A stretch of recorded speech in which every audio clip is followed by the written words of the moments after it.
जहां निहत्थे फ़िलिस्तीनों पर लगातार हमला करने से, लगातार गाज़ा स्ट्रिप पर हमला करने से इज़राइल की इकोनॉमी का बाल भी बाका नहीं होता था, उसका एक बड़ा कारण था।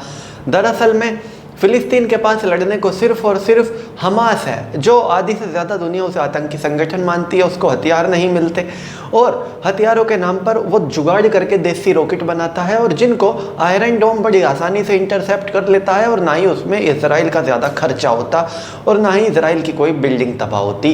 वो गन से लड़ाई कर सकते हैं हमास वाले, लेकिन इजराइल उनका भूत बना देता है जब भी वो लड़ाई करने की कोशिश करते हैं। लेकिन यहाँ पर जो ईरान है, ईरान के पास तमाम आधुनिक हथियार है, ईरान की लगातार बैलिस्टिक मिसाइल से जा रही हैं और इजराइल की बिल्डिंगें गिर रही हैं, यहाँ तक कि वहाँ के स्टॉक एक्सचेंज तक पे आके मिसाइल लगी, जिसकी वजह से वहाँ का शेयर मार्केट 3% नीचे आ गया और इजराइल की इकोनॉमी को बड़ा झटका लगा।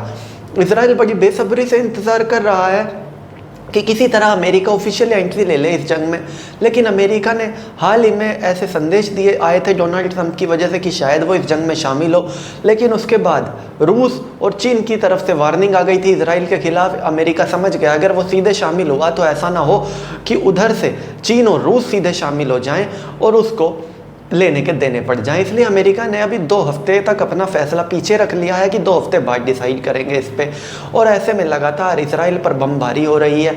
हालांकि नुकसान ईरान में ज़्यादा हो रहा है, ईरान में ह्यूमन कैजुअलिटीज़ ज़्यादा हो रही हैं, लोग ज़्यादा मर रहे हैं, वहीं इजराइल का पैसों का ज़्यादा नुकसान हो रहा है। अब जाहिर सी बात है, ईरान के पास जनसंख्या ज़्यादा है, इजराइल के पास पैसे ज़्यादा हैं और इंफ्रास्ट्रक्चर ज़्यादा है, और जिसके पास जो ज़्यादा है उसका उसी चीज़ का नुकसान हो रहा है।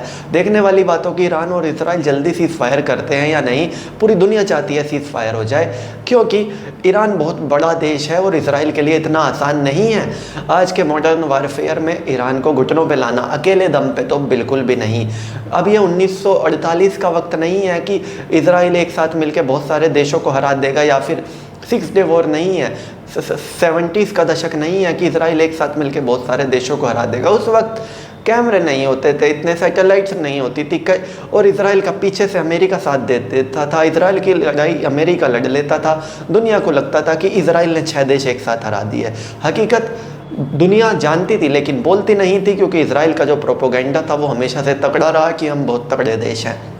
और अब इजराइल बैकफुट पे है, और इजराइल में से बहुत से लोग तो कैपिटल सिटी से बाहर जा रहे हैं, क्योंकि कैपिटल सिटी पे लगातार बम गिर रहे हैं। ऐसे में इजराइल की एकमात्र उम्मीद, अमेरिका ने भी फिलहाल 2 हफ्ते के लिए चूना लगा दिया है इजराइल को कि अभी तो हम 2 हफ्ते तक इस वॉर में शामिल नहीं होंगे।